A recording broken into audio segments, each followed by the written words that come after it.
Am I audible? Yes, sir, you are audible. Okay, thank you.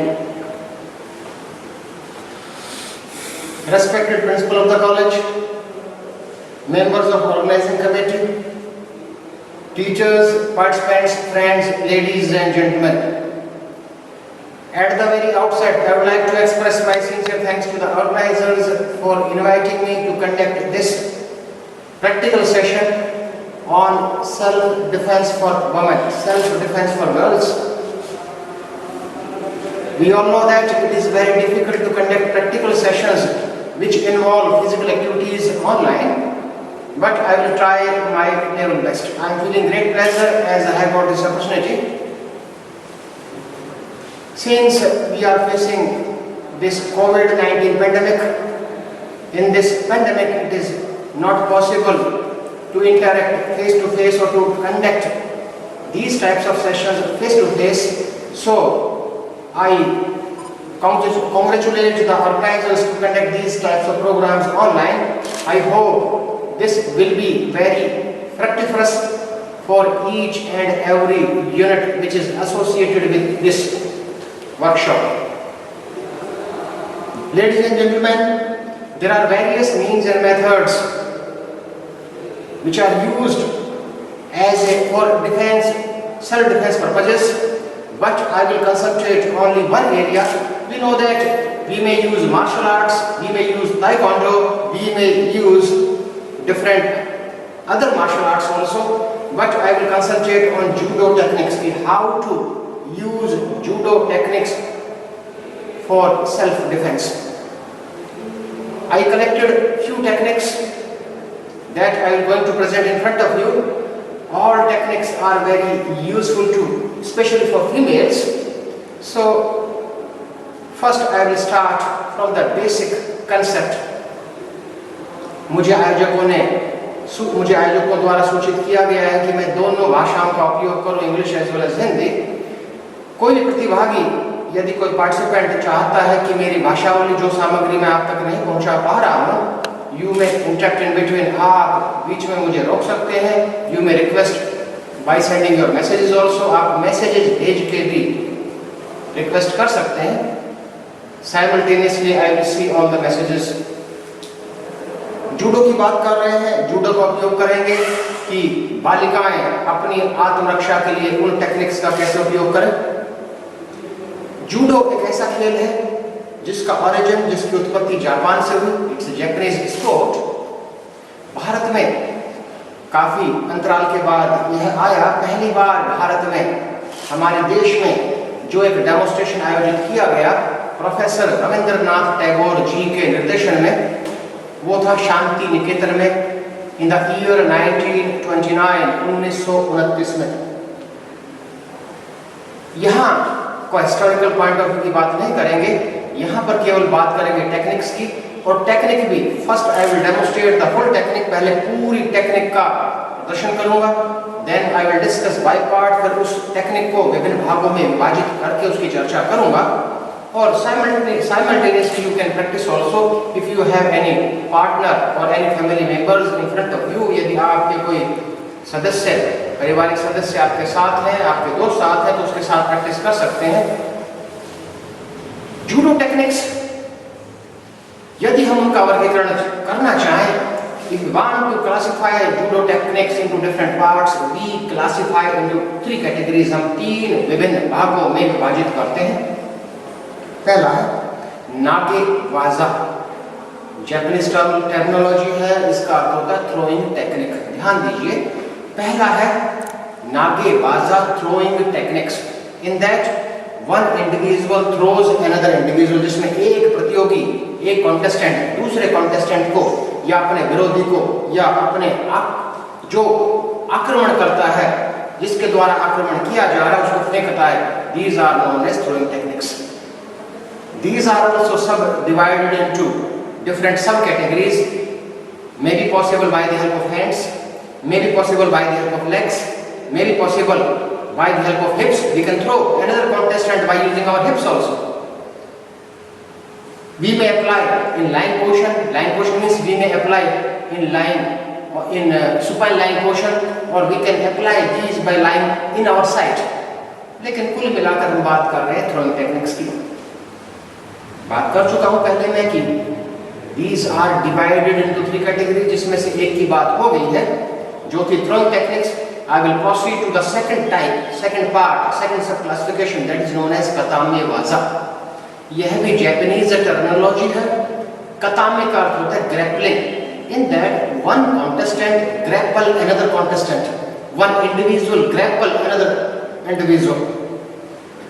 The most important point is the techniques which comes under these 2 categories। इन 2 वर्गों में जितनी भी judo techniques की आती है, we can use these techniques in judo as a sport, क्योंकि judo का दोनों रूपों में उपयोग किया जाता है। जूडो हम खेल के रूप में भी इसको ग्रहण करते हैं, जीवन में प्रतियोगिताएं आयोजित होती हैं, और जूडो की टेक्निक्स को हम आत्मरक्षा के लिए भी इनका उपयोग करते हैं। लेकिन महत्वपूर्ण तथ्य है कि जूडो जो खेल के रूप में है, उसमें खेल के दौरान during sport, during contest, during competition, we can apply the techniques only from first and second category। we cannot apply the technique which comes under third category, जिसकी अभी चर्चा हुई नहीं है। तीसरा वर्ग है आत्मेवाजा। आत्मेवाजा का अर्थ होता है self defence techniques. These techniques are used only for self defense purposes। In techniques का, जो कि तीसरे वर्ग में है, इनका उपयोग केवल आत्मरक्षा के लिए किया जाता है। These are very dangerous in nature। ये तकनीक प्रकृति से बहुत ही खतरनाक है, तो खेलों में इसका उपयोग नहीं होता है। लेकिन यहाँ पर हम बात करेंगे सेल्फ डिफेंस टेक्निक्स की, क्योंकि यह प्रोग्राम, यह आयोजन स्पेशली बालिकाओं के लिए आयोजित किया जा रहा है। तो उन टेक्निक्स की बात करेंगे जिनका डेमोन्स्ट्रेशन, जिनका प्रदर्शन आसानी से ऑनलाइन किया जा सकता है और जिनको सीखना सरल है। लेकिन उसके बाद हमें सिद्धांतों के बारे में भी जानना चाहिए, क्योंकि जूडो टेक्निक्स की बात करेंगे तो जूडो खेल कुछ सिद्धांतों पर आधारित है। तो जूडो के 3 सिद्धांत हैं। पहला सिद्धांत है maximum efficiency with minimum efforts. कम से कम लागत में अधिक से अधिक अर्जित करना। तो आपको सुनकर आश्चर्य होगा कि by applying our 10 or 20% strength, we can take advantage of these techniques। हम केवल अपने 10 से 20% ताकत लगाकर इन टेक्निक्स का लाभ ले सकते हैं। आपके सामने डेमोन्स्ट्रेट होगा, मेरी बॉडी लैंग्वेज से, मेरे मूवमेंट से आप अंदाजा लगा सकते हैं how much strength I am going to apply, कि मैं कितनी ताकत लगाऊंगा, जो आपके सामने दिखेगी। वो फेस एक्सप्रेशन से या बॉडी लैंग्वेज से आप अंदाजा लगा सकते हैं। दूसरा, एक और महत्वपूर्ण प्रिंसिपल है, एक महत्वपूर्ण सिद्धांत है, वो है म्यूचुअल वेलफेयर, सामाजिक हित। यदि कोई पारंगत हो जाता है जूडो टेक्निक्स में, तो we should not misuse these techniques. हमें इन टेक्निक्स का दुरुपयोग नहीं करना चाहिए। दीज शुड बी टेक्निक और these techniques should be used for mutual welfare, सामाजिक हित के लिए। Third principle is gentleness control hardness. तीसरा सिद्धांत है जेंटलनेस कंट्रोल हार्डनेस। यदि कोई आक्रमण करता है किसी भी व्यक्ति विशेष पर, किसी भी बालिका पर, तो ऑब्वियसली एक स्वाभाविक है कि हम एग्रेसिव होंगे, हम एकदम, हमारा एंजाइटी लेवल बढ़ेगा, फियर बढ़ेगा। But as per this principle, यह सिद्धांत कहता है कि जेंटलनेस कंट्रोल हार्डनेस, एक शांत, without increasing anxiety, without fear, we should face, we should not be too much aggressive, smoothly we can apply the techniques। ठीक है, सिद्धांतों को ये छोड़ते हैं। I will come on the main part। मैं अब शुरू करता हूँ मेन पार्ट, जिसके लिए आयोजकों ने मुझे आमंत्रित किया है। I am directed to conduct practical sessions। मुझे निर्देशित किया गया है कि मैं प्रैक्टिकल सेशंस आयोजित करूं। तो एक बात से मेरी से आप सहमत होंगे, और सत्य भी है, कि यदि कोई आक्रमण करता है, if any attacker attacks on any girl, यदि कोई भी आक्रमणकर्ता किसी भी बालिका पर आक्रमण करता है, तो वो आक्रमण तो रैंडम होगा। He can hold the wrist, he can hold the collar, he can hold the hair, he can hold the neck, he can hold the waist। तो प्रत्येक टेक्निक से, प्रत्येक स्थान से टेक्निक बनी हुई है। तो एक कलाई को पकड़ेगा एक हाथ से तो कैसे क्या करना है, एक कलाई को दोनों हाथों से पकड़ेगा तो क्या करना है, आपके बाल सामने से पकड़ता है तो क्या करना है, आपके बाल पीछे से पकड़ता है तो क्या करना है, आपके कॉलर पकड़ता है तो क्या करना है, आपको नीचे गिरा देता है और आपके ऊपर है तो आपको क्या करना है। तो I will try my level best to demonstrate maximum techniques as a whole और by part in front of you. शुरू करते हैं पहली बात से, पहली टेक्निक से शुरू करते हैं। आई will demonstrate these techniques with my partner, जो मेरे पास मेरे सहयोगी हैं, जो कि उनके माध्यम से मैं डेमोन्स्ट्रेट करूंगा। अगेन आई रिपीट, दोबारा दोहराता हूं, पहले फुल स्किल का डेमोन्स्ट्रेशन करते हैं, उसके बाद इसको बाय पार्ट सीखने का प्रयास करते हैं। तो शुरू करते हैं। Madam am I audible? ठीक है ना, विजन ठीक है? Yes, sir. ओके, शुरू करते हैं। I will start from the first technique, पहली टेक्निक से शुरू करते हैं, ध्यान दीजिए। ठीक, शुरू करते हैं बेसिक टेक्निक से। If any contestant holds your wrist while using his both the hands, यदि आपकी एक कलाई को ताकत से दोनों हाथों से कोई पकड़ता है तो हम क्या करते हैं। सीधा पोजीशन, आप पोजीशन देख लीजिए। इन्होंने मेरे एक कलाई को दोनों हाथों से पकड़ा हुआ है। पहली टेक्निक में सीखने का प्रयास करेंगे कि how to escape your wrist from attacker, कि आक्रमणकर्ता से आपकी कलाई को छुड़वाए कैसे। और in second technique we will discuss how to attack individual, उस पर आक्रमण कैसे करें। तो पहली टेक्निक से शुरू करते हैं कि हाउ टू एस्केप योरसेल्फ, अपना बचाव कैसे करें। यहाँ बचाव तो पहला बचाव तो यही है, स्वाभाविक सी बात है कि पहला बचाव है कि अपनी कलाई को छुड़वाना है। सी, मैं बिना किसी मेथोडोलॉजी के, बिना किसी टेक्निक के अगर हाथ को छुड़वाने का प्रयास करता हूं तो हो सकता है हाथ छूटे, ना भी छुड़वा पाऊं, लेकिन I have to apply more strength. See, मैं प्रयास कर रहा हूं कि अपना हाथ छुड़वाने का, लेकिन I am unable to escape, मैं बचाव कर पा रहा हूं। अब बात करते हैं टेक्निक की। See the full demonstration, again I repeat, दोबारा दोहराता हूं। Technique is based on maximum efficiency with minimum efforts. Technique आधारित है उस सिद्धांत पर, अधिक से अधिक लाभ, कम से कम लागत नहीं। यहाँ लागत शब्द है, एफर्ट शब्द है, वो हमारी ताकत से संबंधित है। This is related to our strength, कि by applying minimum strength you can take advantage. See, मेरे बॉडी लैंग्वेज से, मेरे एक्सप्रेशन से आप जान लीजिए कि मैं कितनी ताकत लगा रहा हूं। मैं इनको निर्देशित करता हूं, gentleman apply your full strength, कि आप अपनी अधिकतम ताकत लगाइए। सी, हाउ टू एस्केप, अगेन, और फिर अगेन आई रिपीट, जितनी भी ताकत है पूरी लगा लीजिए, यू कैन एस्केप योरसेल्फ। अब इसको बाय पार्ट करने का प्रयास करते हैं। सपोज अगर कॉन्टेस्टेंट ने या अटैकर ने आपकी एक कलाई को दोनों हाथों से पकड़ना है, then you have to insert your hand in between the hands of the opponent. Opponent के, विरोधी के दोनों हाथों के बीच में हाथ को इंसर्ट करना है और आप ही अपनी ही फिंगर टिप्स को पकड़ लेना है। ध्यान दीजिए, और यहां से टाइटली होल्ड करके अपनी फोर आर्म से अपोनेंट की रिस्ट को प्रेस करना है, and we have to pull our both the hands upward and backward direction. See, in slow motion, ताकत से आप पकड़िए। सी,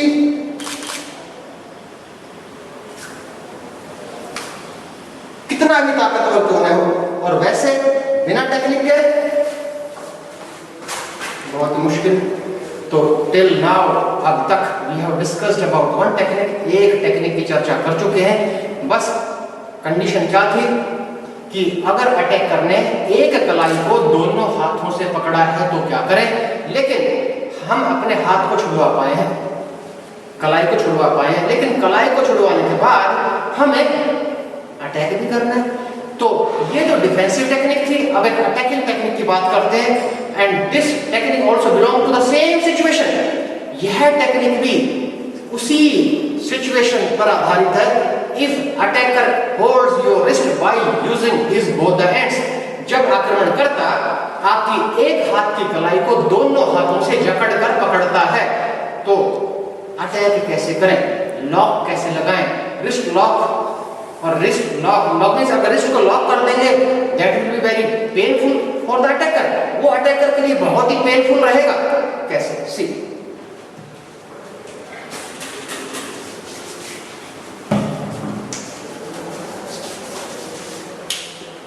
वही पोजीशन है, पोजीशन इज सेम मींस एक कलाई है, दोनों हाथों से ताकत से पकड़ा।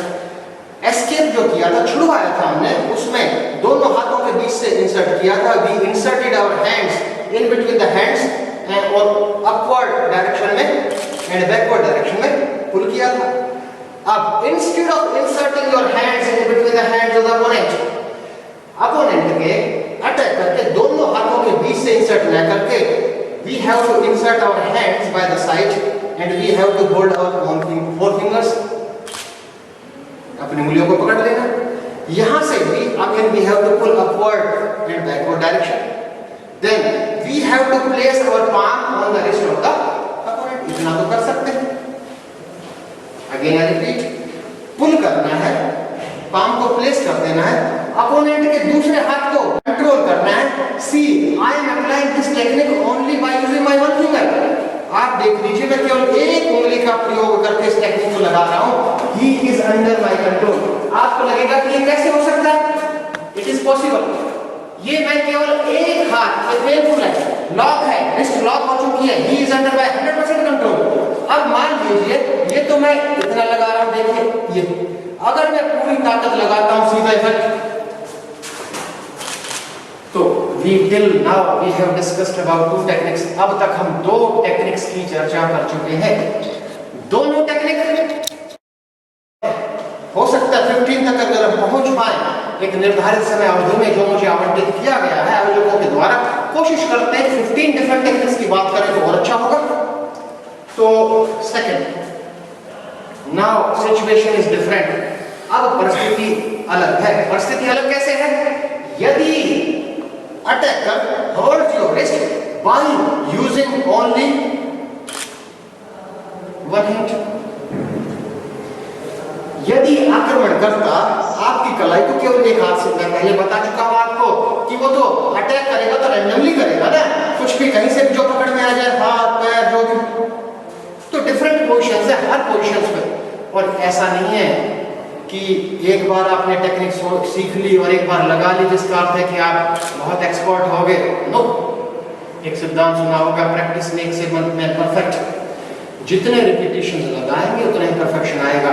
कोई भी टेक्निक आत्मरक्षा के लिए नहीं, किसी भी क्षेत्र की, एक बार दो बार दोहराने से, रिपीट करने से उसमें परफेक्शन नहीं आता। We have to repeat several times, 100, 200, 300, जितना ही रिपीटिशन करेंगे, लगाएंगे, उतना ही परफेक्शन आएगा। तो अब तीसरी टेक्निक की बात कर रहे हैं।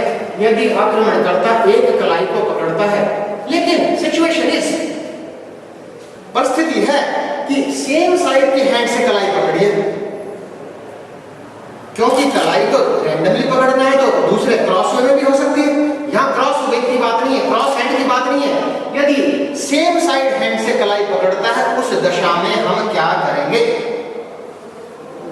ठीक है, बात वही है जैसे पहली दो टेक्निक हमने की थी कि अपनी कलाई को छुड़वाना कैसे, इस दशा से भी अपनी कलाई को छुड़वाएंगे कैसे, और दूसरी दशा हमारी है कि अटैक कैसे करेंगे। दोनों की ही बात करते हैं।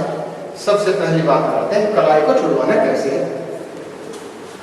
छुड़वाने के लिए कुछ नहीं करना है, we have to take 180 degree turn. हमें 180 डिग्री टर्न करना है, हमारी कलाई अपने आप छुड़ेगी। स्लो मोशन में पहले पूरी स्किल देख लीजिए। अगर मैं बिना स्किल के छुड़वाने का प्रयास करूं, I am unable to escape myself. और यहां पर कुछ नहीं करना, स्लो मोशन में देखिए, हल्का सा टर्न करूंगा, 180 डिग्री टर्न, अपने आप आपका हाथ आप करके देख सकते हैं, साथ साथ करके देख सकते हैं अपने पार्टनर के साथ साथ। यहां पर हाथ की ताकत से कलाई को छुड़वाने का प्रयास नहीं हो रहा है, are applying strength of our whole body, हमारी जो ट्रंक है पूरे शरीर का वजन ताकत में परिवर्तित होकर उसके द्वारा ये काम किया जा रहा है। सी स्लो मोशन में देखिए, अगेन आई रिपीट, और फास्ट स्पीड में देख लीजिए। ठीक, तो अब तक 3 टेक्निक, 2 टेक्निक, एक दोनों हाथों से कलाई को पकड़ा तो कैसे की, अगली तीसरी टेक्निक सेम साइड के हेड से कलाई को पकड़ा तो छुड़वाया कैसे, अब अटैक कैसे करना है। We will extend this technique, इस टेक्निक का विस्तारण करते हैं, इस टेक्निक को विस्तारित करते हैं। विस्तारित कैसे करते हैं, सी टर्न करना है, इस पोजीशन तक हाथ छुड़वाया था, अब इसको थोड़ा सा हाथ को सामने की तरफ एक्सटेंड करना है, रेंज ऑफ मोशन बढ़ाना है, और यहीं से पीछे की तरफ हिट करना है नोज पर। और हम सब जानते हैं कि हमारा नाक बहुत ही संवेदनशील शरीर का भाग है, यदि हिट होगा एल्बो से तो that will be very painful, वो छोड़ने को मजबूर या भागने को मजबूर होगा। यदि एक हार्ड स्ट्राइक होगा तो see in full, see in slow motion में देख लीजिए।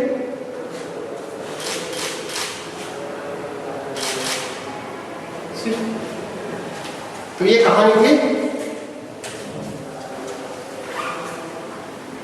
दूसरी 2 टेक्निक, दोनों हाथों से कलाई को पकड़ा।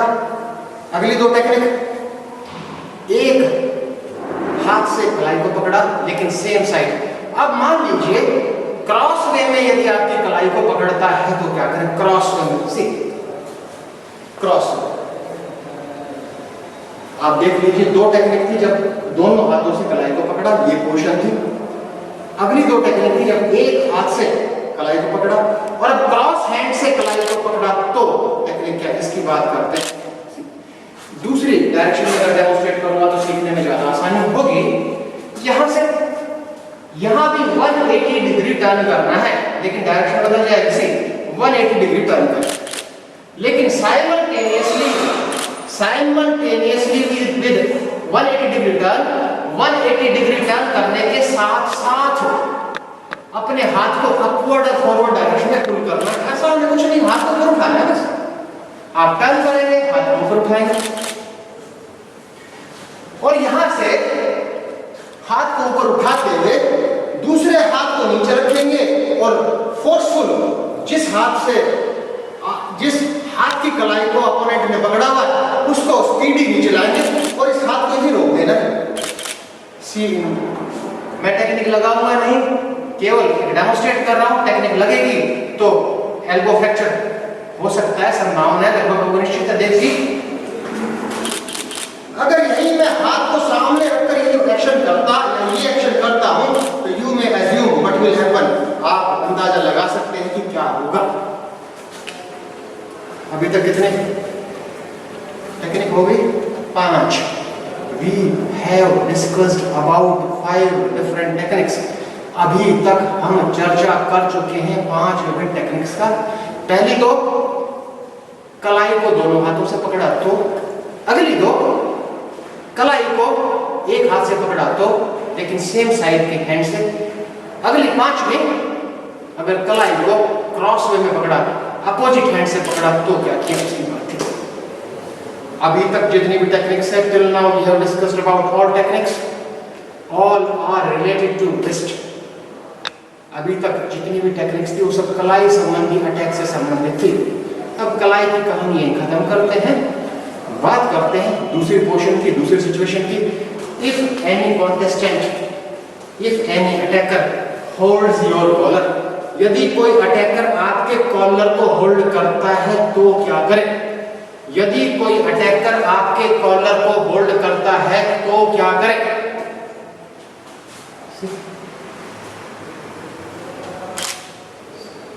आप देख लीजिए, अभी अपोनेंट ने मेरे कॉलर को होल्ड किया, मैं क्या करूं। अगर क्लोथ को, कपड़े को पकड़ते हैं तो ग्रिप भी बड़ी टाइट होती है, कपड़े की ग्रिप को छुड़वाना बहुत मुश्किल है। कलाई को छुड़वाना तो फिर भी काफी हद तक आसान है, लेकिन कपड़े की ग्रिप, अगर कपड़ा को तो अगर फोर्सफुल से पकड़ा किसी ने तो उसको छुड़वाना तो बहुत मुश्किल काम है। तो यहाँ पर तो रिस्ट लॉक लगेगा, लेकिन अलग तरह का लॉक लगेगा। तो लॉक कैसे लगेगा उसकी बात कर लेते हैं।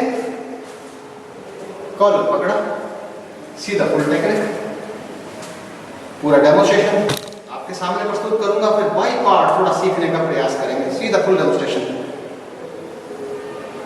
ही इज अंडर माई कंट्रोल। आपको लगेगा ये कैसे संभव है? अगर हल्का सा बोर्ड हुआ तो रिस्ट लाइन टूट जाएगी, हल्का सा इवेंट है। तो ऐसा कैसे हुआ, यह घटित कैसे हुआ, इसको जानने का प्रयास करते हैं और साथ साथ करने का प्रयास करते हैं। अपोनेंट ने कॉलर को होल्ड किया, आपको अपोनेंट की फिस्ट में अपनी फिंगर टिप्स को इंसर्ट करना है। फिंगर टिप्स को इंसर्ट करने के बाद हल्का सा प्रेस करना है, दूसरे हाथ को अपने हाथ पर प्लेस करना है।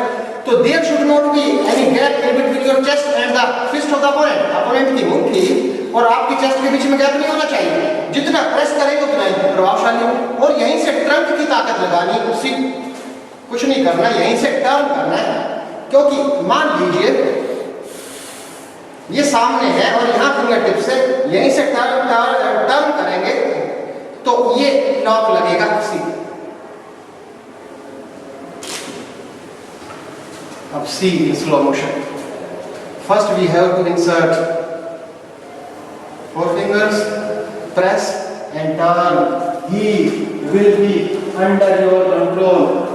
और अधिक ताकत लगा दी तो उस दशा में तो रिस्ट में फ्रैक्चर भी हो सकता है। आगे चलते हैं। 6 टेक्निक्स की बात कर चुके हैं। 7वीं टेक्निक जो आज का सीक्वेंस है, उस सीक्वेंस में 7th टेक्निक। 6th टेक्निक थी जब अटैकर ने आपके कॉलर को होल्ड किया था। और उसके लिए मैं आपको बता चुका हूं कि यदि गैप रहेगा बीच में, आपके चेस्ट और अपोनेंट की फिस्ट के बीच में गैप रहेगा तो बहुत प्रभावशाली टेक्निक नहीं होगी। वो रहेगी जितना टाइटली प्रेस करेंगे उतनी प्रभावशाली रहेगी। लेकिन अटैकर चालाक है, चालाक प्रवृत्ति का है, उसको पता है कि हल्का सा छोड़ दूंगा ग्रिप को, क्योंकि जितना ताकत से अपोनेंट पकड़ेगा, जितना ताकत से अटैकर पकड़ेगा उतना इफेक्टिव होगी, और छोड़ देगा तो टेक्निक उतना इफेक्ट नहीं रहेगा। तो उसमें उस दशा में क्या करें, आपने टेक्निक अप्लाई की, उसे छोड़ दिया हाथ, उस दशा में हम क्या करें, उस दशा में हमें क्या करना चाहिए। मान लीजिए मैं टेक्निक अप्लाई कर रहा हूं, उसने छोड़ दिया, उसमें आपको 180 डिग्री टर्न करना है। अपने आर्मपिट में अपोनेंट की एल्बो को ले लेना है। एल्बो में लेने के बाद एल्बो से प्रेस करना है और दोनों हाथों से we have to lift forearm, his forearm up. ये मेरे कंट्रोल में, यहां से अभी तक रिस्ट लॉक की बात कर रहे थे, अब ये टेक्निक आई। इस टेक्निक में we are applying elbow lock, हम अप्लाई कर रहे हैं एल्बो लॉक अभी तक, क्योंकि यहां पर आर्मपिट का प्रेशर है और यहां से दोनों हाथों से पुल कर रहे हैं। तो ये एल्बो लॉक हमने अप्लाई किया और पेनफुल भी है और डेंजरस भी है। एल्बो फ्रैक्चर अगर बहुत ताकत से लगा दी तो एल्बो फ्रैक्चर होने की लगभग संभावना है। तो ये बातें थी। यदि कोई कॉलर को पकड़ता है तो हम क्या करें। अभी तक की चर्चा में कहां तक सीमित था, कलाई तक, कॉलर तक। आमतौर पर बालिकाओं के साथ एक समस्या होने की संभावना रहती है। जैसे मैं बता चुका हूं कि कलाई इतनी ताकत से पकड़ना बहुत मुश्किल होता है, उसके कंपैरिजन में कपड़ा, क्लॉथ, कॉलर पकड़ना आसान होता है। उससे भी आसान है पकड़ना बालों को।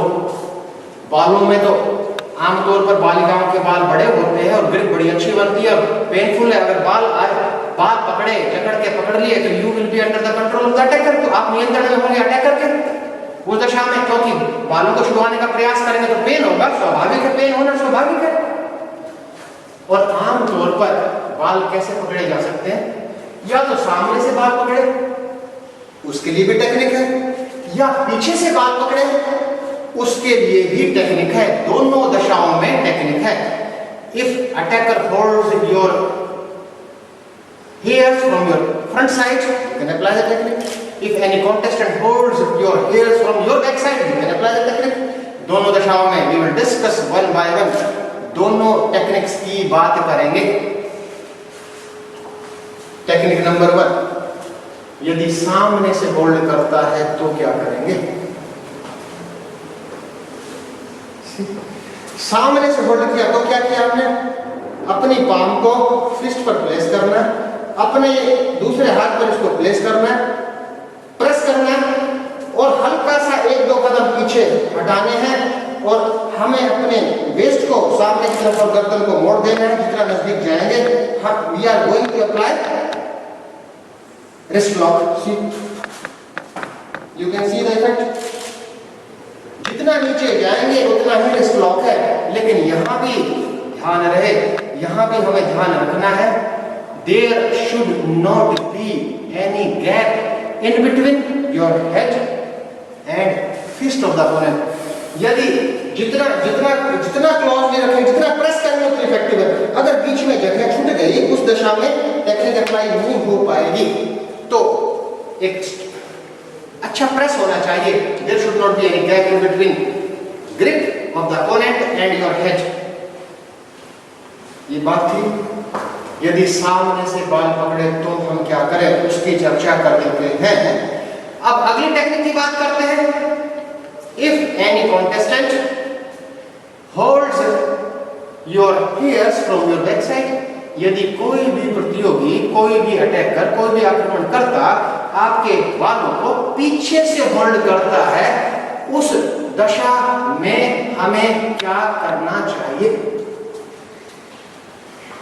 कैसे? ये पकड़ा जा सकता है और बालों को पकड़ने के बाद आपके तो मूवमेंट से रिस्ट्रिक्ट हो गए। बालों को छुड़वाना हम जानते, अंदाजा लगा सकते हैं। व्यू में की कितना एक मुश्किल काम है बालों को छुड़वाना। तो मान लीजिए आप सबके सामने पीछे से बालों को होल्ड किया, उस दशा में द मेथोडोलॉजिकल भी सेम, तरीका वही होगा। एक पाम को प्लेस किया, दूसरे को अपने पाम हथेली पर प्लेस किया, प्रेस किया और यहाँ हल्का सा झुकते हुए और 180 डिग्री टर्न लेना है और 180 डिग्री टर्न लेके उठा देना है। लेकिन वही बात रहे कि there should not be any gap in between your wrist and see he is under my control. तो ये बात थी। तो 2 टेक्निक हमने कर ली अभी, जिनमें कि यदि आक्रमणकर्ता आपके बालों को सामने से पकड़ता, अटैकर होल्ड्स योर कॉलर।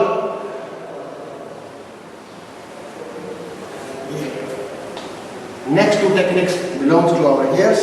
अगली 2 टेक्निक वो है, यदि बालों को पकड़ता है तो क्या करता। अब थोड़ा सा जरूरी नहीं है कि कोई भी आक्रमणकर्ता आपको होल्ड करके ही अटैक करे। होल्ड करने से मेरा अर्थ है, यदि आपके बालों को ग्रेस्प करे, यदि आपके कॉलर को, या हो सकता है कि वो डायरेक्ट हिट करे। यदि हिट करने की बात करें तो बियर हैंड भी हो सकता है, खाली हाथ भी हिट हो सकता है, पंच हो सकता है, या किसी अपरेटस के साथ भी हो सकता है, मे बी नाइफ, हाथ में कुछ इंस्ट्रूमेंट है, कोई मेटेलिक ऑब्जेक्ट है, हो सकता है। तो आमतौर पर क्या है, अगर सेल्फ डिफेंस की भाषा में हम बात करें तो अटैक कहां से हो सकता है? अटैक हो सकता है from your upward to downward direction. See, upward to downward direction. आमतौर पर हाथ ऐसे चलता है ना, upward to downward direction. Attack हो सकता है from downward to upward direction. कई बार डाउनवर्ड टू अपवर्ड डायरेक्शन भी होता है। See, downward to upward direction. Attack हो सकता है साइडवर्ड डायरेक्शन कि मान लीजिए फ्रॉम राइट टू लेफ्ट और फ्रॉम लेफ्ट टू राइट। इन 3 पोजीशंस, 3 मूवमेंट्स की बात की, upward to downward, downward to upward, sideward, और अगला हो सकता है स्ट्रेट अटैक भी हो सकता है। स्ट्रेट, आमतौर पर स्ट्रेट अटैक भी हो सकता है। तो प्रत्येक के लिए हमारे पास टेक्निक्स उपलब्ध है। यदि अपवर्ड टू डाउनवर्ड अटैक करेगा तो क्या करना है, डाउनवर्ड टू अपवर्ड अटैक करेगा तो क्या करना है, साइडवर्ड अटैक करेगा तो क्या करना है, स्ट्रेट पंच होगा तो क्या करना है। तो एक दो टेक्निक की बात करते हैं इस श्रेणी से भी। मान लीजिए अपवर्ड टू डाउनवर्ड अटैक है, मान लीजिए सी इन स्लो मोशन में आप देख लीजिए, upward to downward slow motion में आप देखिए, इस दशा में आपको क्या करना है। कोई भी इस तरह का अटैक करता है, हमारे रिफ्लेक्सेस ऐसे हैं कि नेचुरली हमारे हाथ ऊपर चले जाते हैं बचाव के लिए, हाथ ही जाएंगे ना। लेकिन हाथ ऊपर तो सेल्फ डिफेंस पर्पस से भी जाएंगे, लेकिन एक उचित तरीके से, अगर उचित तरीके से नहीं गए, यदि उसके जो भी था खाली हाथ था या कोई भी मेटेलिक ऑब्जेक्ट था, यदि उसके हार्ड पार्ट को आपके बॉडी को हिट कर दिया तो there will be chances of fracture के चांसेस है। तो वो कांटेक्ट जो अटैकर और आपके ऑर्गन के बीच में कांटेक्ट है, सॉफ्ट टिश्यूज पर होना चाहिए। सॉफ्ट टिश्यूज को हिट करेंगे तो कोई खास असर नहीं होगा। यदि टाइट मसल्स के साथ सॉफ्ट टिश्यूज पर, तो मान लीजिए एक एग्जांपल लेते हैं, धीरे धीरे स्लो मोशन में देखिए, तो इस टेक्निक को फास्ट देखेंगे तो आपको पता ही नहीं लगेगा कि क्या किया हमने। स्लो मोशन में देखिए, अटैक कीजिए, अटैक किया तो मेरा हाथ ऊपर गया, लेकिन ये कांटेक्ट देखिए, मेरा कांटेक्ट क्या है, सॉफ्ट टिश्यूज पर। अगर ये यहां अटैक होगा तो मेरी अल्ना बोन में फ्रैक्चर होने के चांसेस है, लेकिन आपकी फिस्ट की डायरेक्शन हमेशा सामने की तरफ होगी, तो सॉफ्ट टिश्यूज पर होगा। इतनी बात सी। लेकिन जरूरी नहीं है कि क्रॉस हैंड से आप डिफेंस करेंगे। डिफेंस आप सेम साइड के हैंड से कर सकते, सीधा सी, ये भी हो सकता है।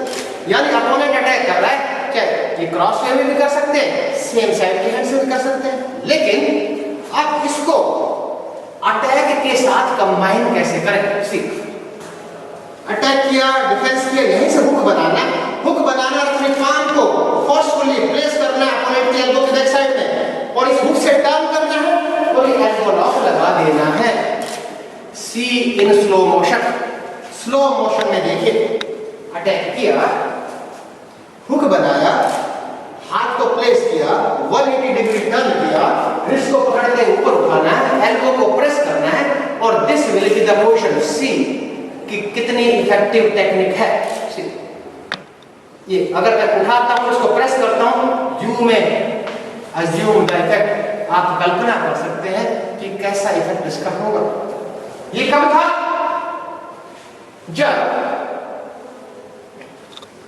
जब हमने क्रॉस वे में ब्लॉक किए, अपोनेंट के अटैक को हमने क्रॉस हैंड से ब्लॉक किया।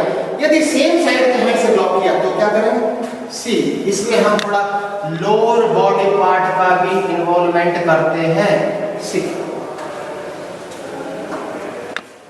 सेम किया, यहीं से इंसर्ट करना, हाथ को अपनी कलाई को पकड़ना है, और ये एल्बो लॉक भी लगा, और साथ साथ वी में slip the leg of the opponent.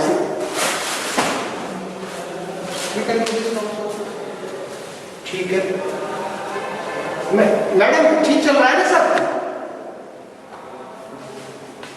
Hello, हाँ, वो फीडबैक बताते रहिए, क्योंकि ऐसा ना हो कि जो कम्युनिकेशन ठीक ना हो पा रहा हो। आगे चलते हैं। अब थोड़ी एक दो डेंजरस टेक्निक्स पर बात करते हैं, जो और खतरनाक प्रवृत्ति थी, खतरनाक प्रवृत्ति। सी, एडवांटेजेस पोजीशन में इस दशा में मैं क्या करूंगा?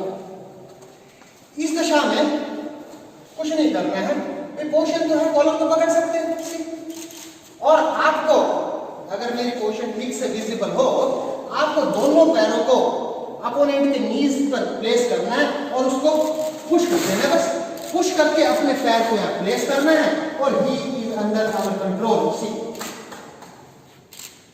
यू में सी द इफेक्ट, ही वो अनकॉन्शियस, व्यक्ति अनकॉन्शियस हो जाता है। The individual will become unconscious, व्यक्ति विशेष अनकॉन्शियस होगा। It's 100% truth. तो now I demonstrated the chopping technique. अभी बात की थी, ये एक चॉपिंग टेक्निक की बात की थी।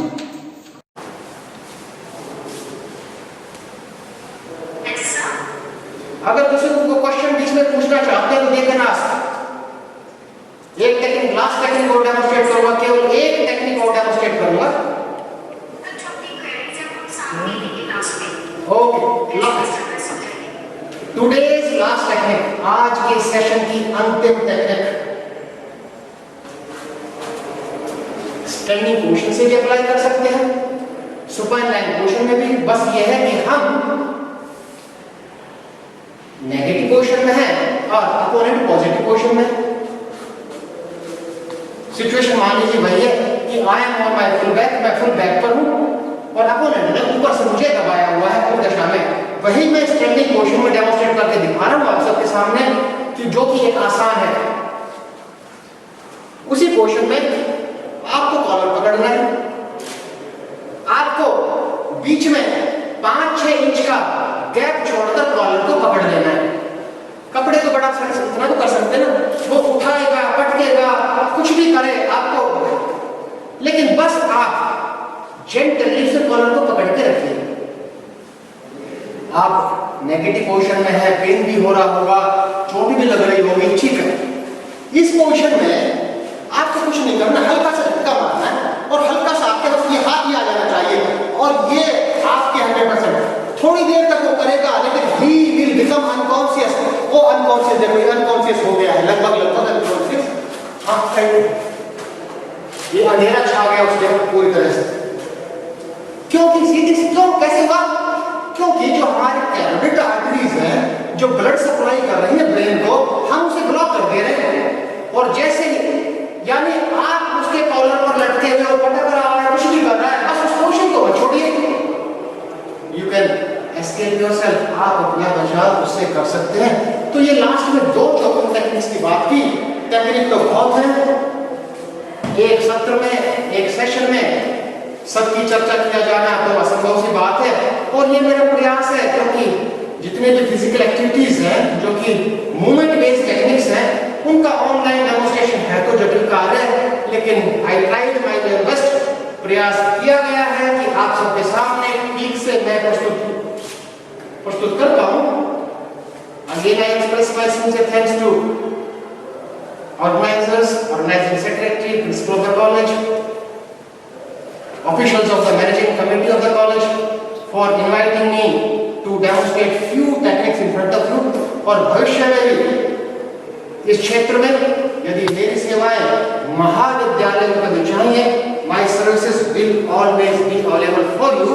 Now over to the organizers, please. Thank you.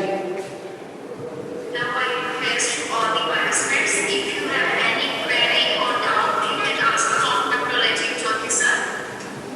participant, अगर किसी को कोई query है तो अपना hand raise कर दीजिए।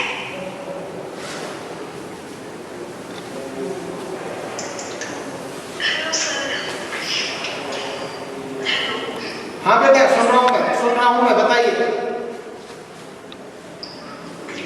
सर, अगर पीछे से कोई होल्ड करे तो हम कैसे बचा कर सकते हैं? बहुत अच्छी बात है। आमतौर पर ऐसा होता है, पीछे से नहीं, वेस्ट को होल्ड किया, वेस्ट को, यदि कमर को होल्ड कर ले पीछे से, बेटा उसमें भी 2 दशाएं हो सकती हैं। 2 दशाएं हो सकती हैं कि आप ऐसी गलती कर बैठे कि उसने वेस्ट के साथ साथ आपके दोनों हाथों को भी होल्ड किया। आइए, एक ये दशा हो सकती है, दोनों हाथों को होल्ड कर लिया, हाथ भी आपने, या दूसरी दशा हो सकती है हाथ आपके फ्री हैं और ठीक है।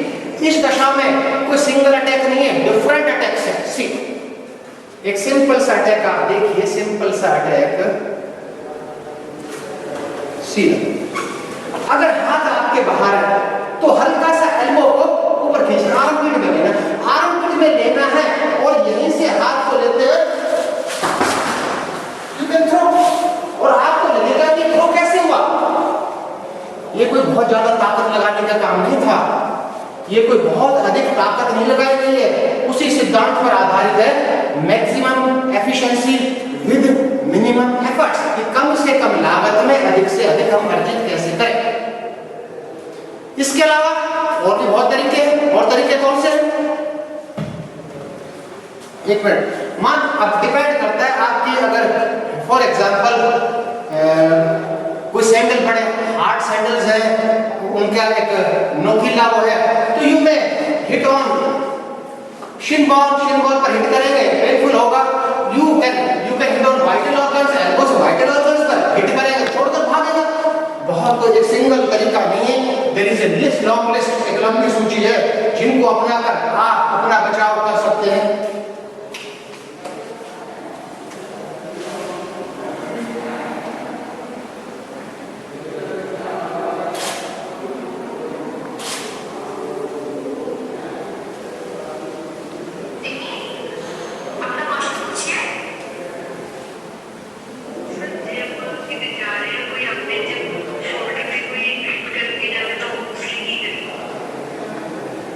मैं समझ नहीं पाया मैडम आपका क्वेश्चन, थोड़ा आवाज।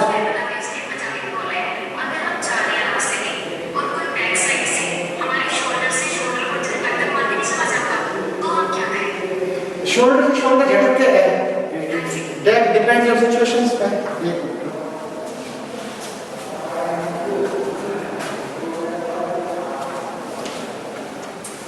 आओ बेटा, अगर कंडीशन ये हो सकती है कि आपने सामने से आ रहे हो और यहाँ से शोल्डर टच कर दिया। कंडीशन ये हो सकती है आप पीछे जा रहे हो, हिट कर दिया। सिचुएशन अलग अलग हो सकती है, तो अलग अलग सिचुएशन से अलग है। मान लीजिए सामने है, अगर वो शोल्डर हिट कर रहा है, अगर आपको दिखाई देगा, देखिएगा, अगर वो शोल्डर हिट कर रहा है तो हल्का से कंधे को बाहर निकालेगा, निकालिए हल्का से बाहर निकाल, कुछ नहीं करना है आपको, 180 डिग्री टर्न करना, सिंपल सा, यू कैन थ्रो। अब आपको लगेगा कि इतना आसान, ऐसा आसान से थ्रो कैसे हो सकता है? तो वही सिद्धांत है maximum efficiency with minimum efforts, कि कम से कम लागत से अधिक अर्जित करना। यहाँ पर मैथ बहुत ही वैसे नहीं है कि केवल एक लेयर है, तो अगर पहले से मुझे पता होता कि इस टेक्निक्स के डेमोन्स्ट्रेशन की आवश्यकता थी तो मैं 2-3 लेयर मैथ्स की होती तो बहुत अच्छा इफेक्टिव दिखाने का प्रयास करता। Over to the organisers.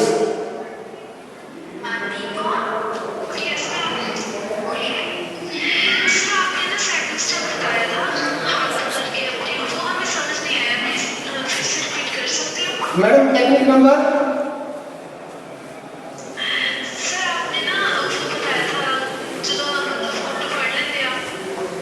नहीं कौन जो आपने स्टार्टिंग में फर्स्ट टर्न बताया था वो तो हमें समझ आ गया था, सी सेकंड टाइम बताया था वो नहीं आया था।